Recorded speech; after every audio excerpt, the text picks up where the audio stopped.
My fiancé announced he's just a little boy who needs his mommy, to her family about me. I said, "You're right." When I moved back with mom and took my 6-figure income with me, the little boy grew up fast. I, 29 male, work as a software engineer for a mid-sized tech company. Not Google or anything, but decent pay, about 115 kilo annually. My fiancée Rachel, 27, works part-time as a yoga instructor, makes maybe $25 a year. We'd been together 3 years, engaged for 6 months. The incident happened at her parents' anniversary dinner last Saturday. 25 people there, her parents, siblings, aunts, uncles, cousins, the whole family. Context: I'm close with my mom. Dad died when I was 16, and mom raised me and my sister alone. She's 62 now, lives 40 minutes away. I visit her every Sunday for lunch, help with house repairs, take her to doctor appointments when needed. Normal son stuff, I thought. Rachel always made little comments about it. Do you really need to see her every Sunday? Or can't she hire someone to fix her fence? But I figured she was just adjusting to the dynamic. We were planning to get married after all. So, anniversary dinner. Rachel's cousin Bradley was bragging about his promotion, his new Tesla, his upcoming vacation to Bali. Everyone's congratulating him, and Rachel's aunt turns to me. "So what about you? Rachel says you work with computers?" Before I could answer, Rachel laughed. Not a nice laugh. That mean-spirited laugh that makes your stomach drop. "Oh, he does okay, but honestly, he's just a little boy who needs his mommy. Runs to her every Sunday like clockwork. Can't make a decision without calling her first. I'm basically marrying a child." The entire table went silent. Her mother tried to change the subject, but Rachel was on a roll. "Last week, he actually left our date night early because his mommy needed help moving a couch." A couch? And don't get me started on how much money he wastes on her. New refrigerator here, car repairs there. I keep telling him that when we're married, that stops. I'm not competing with his mother for the rest of my life. Her sister Melissa laughed. "Good luck with that. Mama's boys never change." "Oh, I'll change him," Rachel said. "Once we're married and I control the finances, Mommy Dearest gets cut off. He'll see her on holidays like normal people." I sat there, forkful of pasta halfway to my mouth, processing what I was hearing. This woman who I'd been financially supporting for 2 years, who lived in the apartment I paid for, who drove the car I'd bought her, was calling me a child. In front of her entire family. "You're right," I said quietly. Rachel turned to me, smirking. "See? He even admits it. No, you're absolutely right. I am just a little boy who needs his mommy. And you know what? Little boys shouldn't get married." I stood up, placed my napkin on the table. "Thank you for dinner," I said to her parents. "Happy anniversary." And I left. My phone started blowing up before I even reached my car. Texts from Rachel ranging from, "Baby, come back, I was just joking," to "You're embarrassing me," to "If you leave, we're done." I texted back once. "We're already done." Then I drove to my mom's house. She was surprised to see me. It was 8 p.m. on a Saturday. Made me tea, didn't ask questions until I was ready to talk. When I told her what happened, she was quiet for a long moment. "I never liked her," she finally said. "But you seemed happy, so I kept my mouth shut." "Why didn't you like her?" "She never once offered to help when she came over. Never brought anything to Sunday lunch. Never said thank you. And she'd roll her eyes when you hugged me goodbye." Small things, but they add up. I stayed the night in my old room. Woke up Sunday morning with absolute clarity about what I needed to do. Update 1: Monday was interesting. I called in sick to work, then drove to the apartment at 10 a.m. when I knew Rachel would be at her yoga class. Packed everything I owned. Wasn't that much, honestly. My clothes, gaming setup, work equipment, personal documents. The furniture was all mine. I'd bought it, but I left it. Wanted a clean break. Except for one thing. The 65-inch OLED TV I'd bought 3 months ago. That came with me. Petty? Maybe. Satisfying? Absolutely. Left my key and a note. Rent is paid through the end of the month. After that, it's your responsibility. The account at the power company and internet are in my name. I'll be canceling them Friday. Good luck. Moved everything to my mom's house. She'd cleared out the basement rec room for me. Not ideal at 29, but better than living with someone who publicly humiliated me. Rachel came home to find me gone. The calls started immediately, 18 in the first hour. Then texts, "Where are you? This is ridiculous. You can't just leave. We need to talk. I was joking. You're overreacting. Please answer me. Answer your phone. Then the tone shifted. How am I supposed to pay rent? You can't just abandon me. I'll be homeless. You're being financially abusive. That last one actually made me laugh. Financially abusive? I'd been paying 80% of our expenses for 2 years. Tuesday, she showed up at my work. Security wouldn't let her in, badge required, but she waited in the lobby for 3 hours. I went out the back exit and worked from home the rest of the day. Wednesday, the real panic set in. She'd apparently just realized I was serious. Her friend Chloe called me. You need to talk to Rachel. No, I don't. She's a mess. She hasn't eaten, hasn't slept. She might lose her job because she keeps crying during classes. That sounds like a her problem. How can you be so cold? You were together 3 years. Ask her how cold she was Saturday night when she called me a little boy in front of her entire family. She didn't mean it. You know how Rachel is, she just talks without thinking sometimes. Exactly, and now she can think about what she said without me around. Chloe hung up on me. Thursday is when things got interesting. Rachel's dad, Frank, called me. Frank's a contractor, decent guy, always treated me well. Son, I'm not calling to defend what Rachel said. That was out of line. Thank you. But walking out on a 3-year relationship over one comment seems extreme. Frank, with all due respect, it wasn't one comment. It was her telling your entire family that she plans to financially control me and cut my mother off once we're married. That's not a partner, that's a dictator. He was quiet. Then she said that? Ask anyone who was there. I must have missed that part. I was in the kitchen getting more wine. Ask your wife, ask Melissa. They all heard it. Another pause. She can't afford that apartment alone. I know. She'll have to move back home. That's probably for the best. You're really done? No counseling? No second chances? Frank, she didn't just insult me. She revealed who she really is. Someone who sees my love for my mother as weakness. Someone who thinks marriage means controlling me. Someone who publicly humiliates me for entertainment. Why would I sign up for a lifetime of that? He sighed. Can't say I blame you, son. Take care of yourself. That evening, I get a text from Melissa, Rachel's sister. She's moving back home this weekend. Hope you're happy. I texted back, I'm getting there. Update 2. Rachel moved back with her parents. I know because she posted about it on Instagram, trying to spin it as taking time for self-care and family bonding.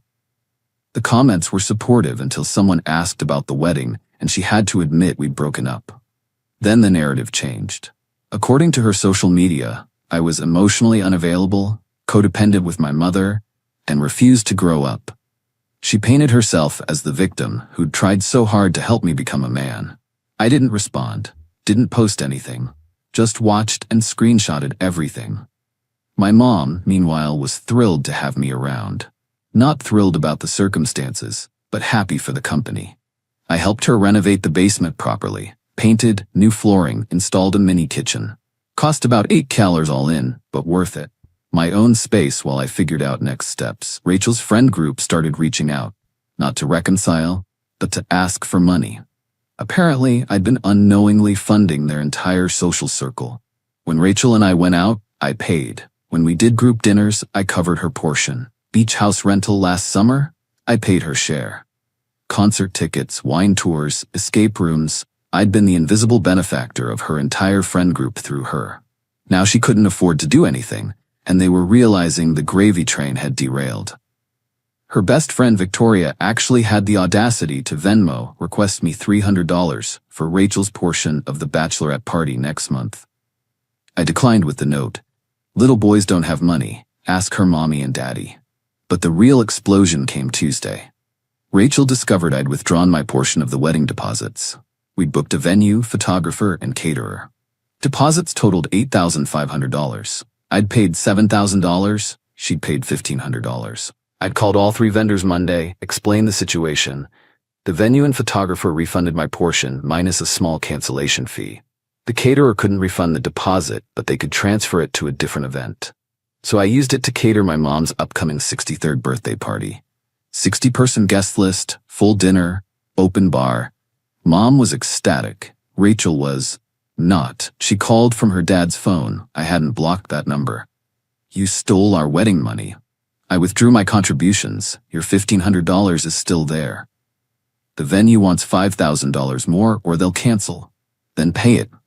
With what money? The money you'll be saving by controlling my finances, remember? Oh wait, that was after we got married. Guess you'll have to figure something else out. You're doing this to hurt me. No, I'm doing this because it's my money. I'm just a little boy, remember? Little boys shouldn't be planning weddings. Stop throwing that in my face. It was one comment. One comment that revealed everything.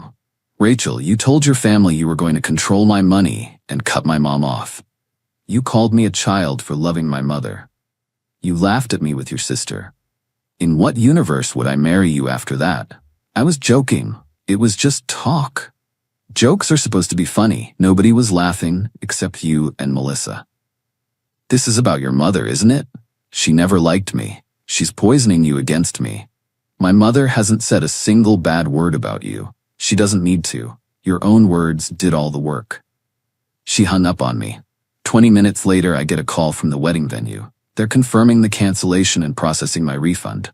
Apparently, Rachel couldn't cover the remaining deposit. The photographer called next. Same situation. The caterer called to confirm the birthday party details and thank me for keeping the business with them. That evening, Rachel's mom, Patricia, called. Unlike Frank, she was not understanding. You're destroying my daughter over your pride. Your daughter destroyed our relationship with her cruelty. She's had to cancel the wedding. Do you know how humiliating that is? Do you know how humiliating it was to be called a little boy in front of your entire family? She was just teasing. That's how she shows affection. By planning to financially control me and isolate me from my mother? That's affection? You're twisting her words. Patricia, you were there. You heard every word. You tried to change the subject because even you knew it was inappropriate. Silence. She's my daughter. I have to defend her. I understand. And she's your problem now. Good luck with that. Update 3. The entitlement escalated exactly as you'd expect. Rachel started a GoFundMe. Help me rebuild after financial abuse. Her goal? $10,000. The description painted me as a manipulative man who'd trapped her in financial dependency, then abandoned her without warning. She claimed I'd forced her to work only part-time so she'd be dependent on me. Reality? She refused to work full-time because it would disrupt her spiritual energy, and full-time work is corporate slavery. She said I'd isolated her from financial resources. Reality? She had full access to her own accounts. She just never put money in them because mine was available. She claimed I'd stolen wedding funds that were rightfully hers. Reality? I'd withdrawn exactly what I'd contributed. The GoFundMe raised $250. $200 was from her mom, $50 from her aunt. Then came the employment saga. Rachel applied for full-time positions but hadn't updated her resume in 3 years. She listed me as a reference without asking. When employers called, I was honest. How long have you known Miss Morrison? 3 years personally. What can you tell us about her work ethic? I've never worked with her professionally, so I can't speak to that. She listed you as a professional reference. That's incorrect. We were in a personal relationship. I've never been her colleague or supervisor. 3 different employers called, same conversation each time. She didn't get any of the jobs. Her dad called again. She's saying you're sabotaging her job search. Frank, she listed me as a professional reference without asking. I told them the truth, that I've never worked with her. How is that sabotage? She says you're bad-mouthing her. I specifically said I couldn't speak to her professional abilities because I've never worked with her. That's the opposite of bad-mouthing. Can you just help her out? Give her a good reference? So you want me to lie to potential employers? Silence. She's desperate, son. She's 27 with barely any work history, living with her parents. And whose fault is that? I'm not responsible for fixing the life she chose. Meanwhile, I was thriving. Without spending money on Rachel, I was saving an extra $2,000 a month. I paid off my car loan early, started an investment portfolio, helped my mom replace her old windows with energy-efficient ones. Living with mom wasn't even bad. We had separate spaces, respected each other's privacy. I cooked dinner 3 nights a week. She cooked 3 nights, and we ordered takeout on Sundays.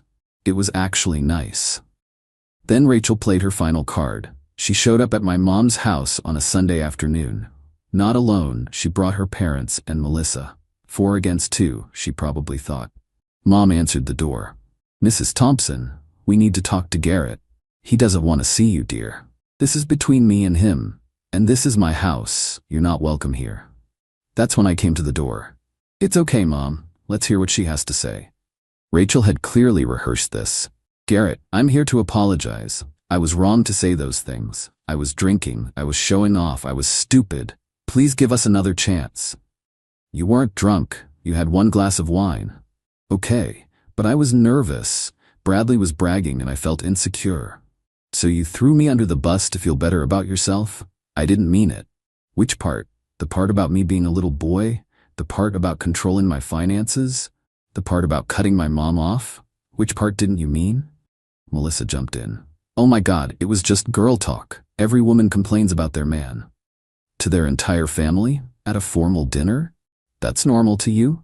Patricia tried next. "Garrett, Rachel loves you. She made a mistake. Surely that's worth forgiveness?" "I've forgiven her. That doesn't mean I'm taking her back." Finally, Frank spoke. "What would it take? Counseling? She'll go to counseling. There's nothing she can do. She showed me who she really is. I believe her." Rachel started crying. "You're ruining my life over one stupid comment." My mom finally spoke up. "Young lady, you ruined your own life. You had a good man who loved you, supported you, and would have given you everything. And you mocked him for loving his mother. What kind of woman does that? What kind of wife would you have been? What kind of mother? Would you mock your own children for loving you too much?" That hit hard. Rachel's face went pale. "Get off my property," Mom continued, "and don't come back. My son deserves better than you." They left. Rachel was sobbing, Patricia was furious, Frank looked defeated, and Melissa was ranting about toxic masculinity and emotional manipulation. That was 2 days ago. Final update. It's been 6 weeks since the anniversary dinner. Life has moved on in unexpected ways.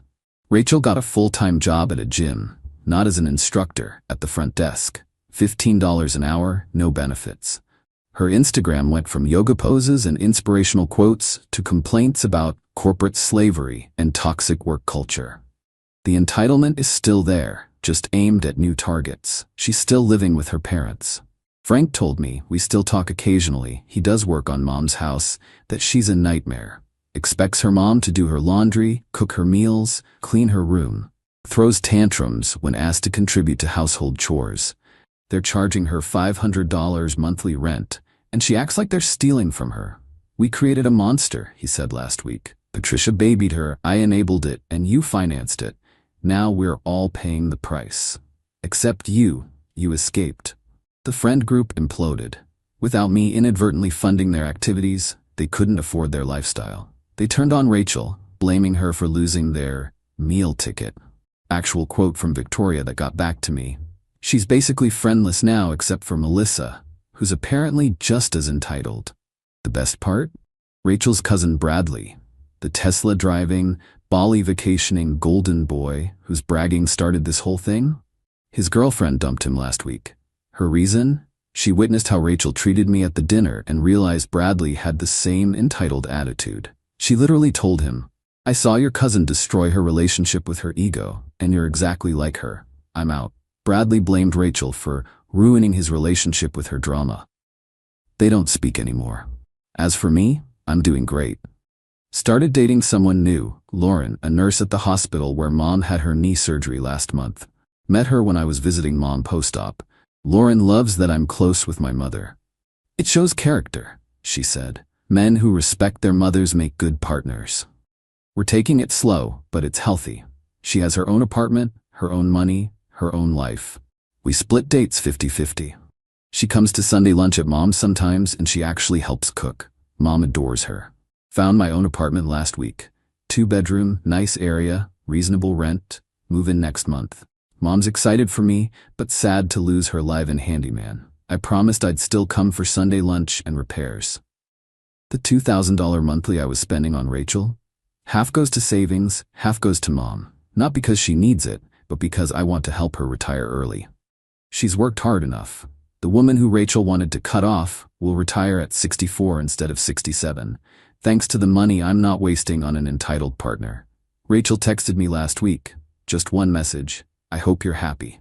I responded, I am. I hope someday you will be too. She blocked me after that. Good riddance. Looking back, that anniversary dinner was the best thing that could have happened. Rachel revealed her true self, and I got to see it clearly. No years of marriage before the mask slipped. No kids involved. No messy divorce. Just a clean break from someone who saw my love for my mother as weakness. The little boy who needed his mommy? He's doing just fine. Turns out loving your mother isn't weakness, it's strength. And any partner who doesn't understand that isn't worth having. Mom says Lauren understands that. We'll see where it goes, but one thing's certain, I'll never let anyone mock me for loving my family again. That's not negotiable. Thanks for reading. Little Boy, signing off.